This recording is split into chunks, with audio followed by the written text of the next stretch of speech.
Good morning. Welcome to day 3 of my tips for anxiety. I hope you had fun yesterday with the experience of bringing your present moment awareness to your hot shower that you're having.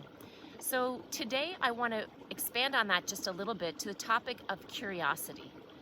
So you may think, what does curiosity have to deal with anxiety? Well, with anxiety, this is a behavior that's developed in our body through years and years of practice of being anxious.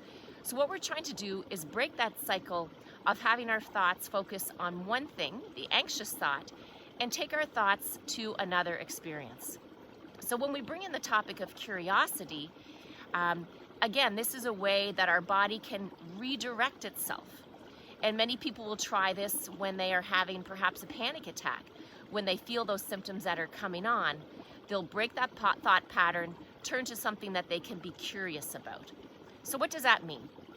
How do we do it? So I picked up this log on my way out here snowshoeing this morning. And if you can see this log, so it was just sitting on the trail. It's a dead log. It was knocked over by the wind through the winter. And as I look at this log, I see there's cool little mushrooms here on the side. There's some moss growing out the end of it. You know, I turn the log over and I look at the ends and I can see a little bit of mold because this log has been down for a while. And at the other end too, the wood is starting to flake away. These little pieces of moss, you know, they feel kind of soft, and you know, the old days when we'd make a little mustache out of the moss. And then there's some bark again that's starting to peel. But these mushrooms are so interesting. And when I look at the top of them, I feel like I'm in a little bit of a Smurf village for those of us that remember the Smurfs. And they've got cute little caps, and they're all really stacked right in a row.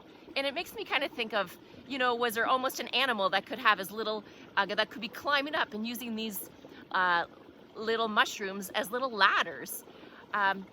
So this is paying attention with curiosity to an object.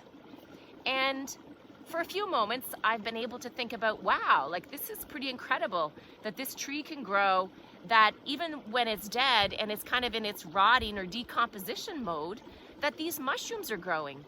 And you know, I bet in the summer that there's probably little bugs and things that will go into these mushrooms, little organisms that will feed off of them. And well, we know that the mold that I see here at the end, that's an organism too, right? It's a fungi.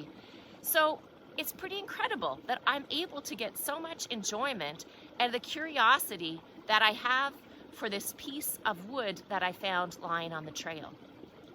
So this is my challenge for you today. So it's bringing curiosity to something, maybe it's something mundane at your house that you've never really paid attention to before. Or maybe you can look at your window and bring curiosity to the cloud. Remember when we were kids and we would lay on the ground and we would just look up at the clouds and see what shapes that we could, you know, name from the clouds? So that's curiosity. It's using our mind in other ways. It is bringing our attention away to the thoughts that we had and teaching our mind to be more curious about things that are in our present moment. And that's what we're trying to do, right? We're trying to break this cycle of anxiety. So take this away from you today. Remember me walking the steps up the mushroom ladder on this dead birch tree, and try your own ideas for curiosity. Bye for now.